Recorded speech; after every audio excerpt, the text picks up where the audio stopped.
ប្រទេសទៅចំនួន5ដែលមានកងទ័ពអាកាសដ៏មានឥទ្ធិពលគួរឲ្យភ្ញាក់ផ្អើលប្រទេសដែលគ្មានដីគោកមួយចំនួនទោះបីជាគ្មានឆ្នេរសមុទ្រក៏ដោយក៏ប៉ុន្តែពួកគេបានបង្កើតកងកម្លាំងអាកាសដ៏មានឥទ្ធិពល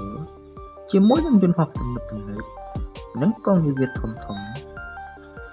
ការផ្ដោតជាសង្កេតសាស្ត្ររបស់ពួកគេលើធម្មពលអាកាសជួយធានាព្រំដែននិង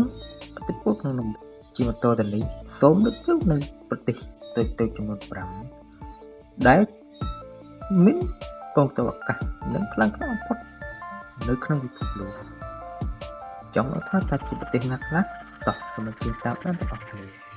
ទី1ប្រទេសកាហ្សាក់ស្ថានប្រទេសកាហ្សាក់ស្ថានមានទ័ពអាកាសដ៏ធំជាមួយនឹងយន្តហោះទំនើបដូចជា Su-30SM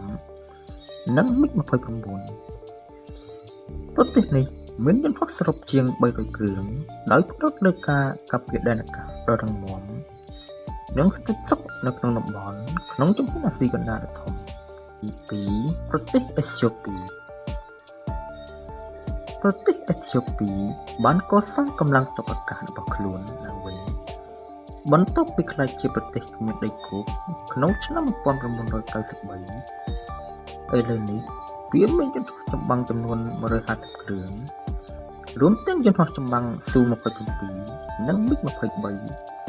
ដោយវិនិយោគលើ UAVs និងការប្រកួតដើម្បីការពារព្រំដែនរបស់ខ្លួនទី3ប្រទេសបូលីវីប្រទេសបូលីវីមានកម្លាំងទ័ពអាកាសតិចតួចប៉ុន្តែមានសមត្ថភាពជាមួយនឹងយន្តហោះប្រហែល70គ្រឿងរួមទាំងយន្តហោះចម្បាំង Su-25 ផលិតដោយរុស្ស៊ីបើទោះបីជាប្រទេសជិតខាងរបស់ខ្លួនបិទផ្លូវក៏ដោយក៏ប្រទេសនេះរក្សាការត្រៀមខ្លួនសម្រាប់សន្តិសុខផ្ទៃក្នុងនិងព្រំដែនទី4ប្រទេសណេប៉ាល់ប្រទេសណេប៉ាល់មានកម្លាំងទ័ពអាកាសតូចជាងជាមួយនឹងយន្តហោះជញ្ជូននិងប្រព័ន្ធជាច្រើនដោយសារតែតំបន់ភ្នំភាគច្រើនខណៈពេលដែលចំនួនតិចជាងនេះកងកម្លាំងអាកាសរបស់ខ្លួន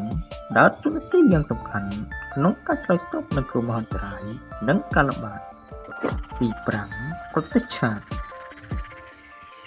ប្រទេសឆាតបានវិនិយោគលើយន្តហោះពីប្រហារស្រាលនិងឧទ្ធម្ភាគចក្រដើម្បីទប់ទល់នឹងការបះបោរ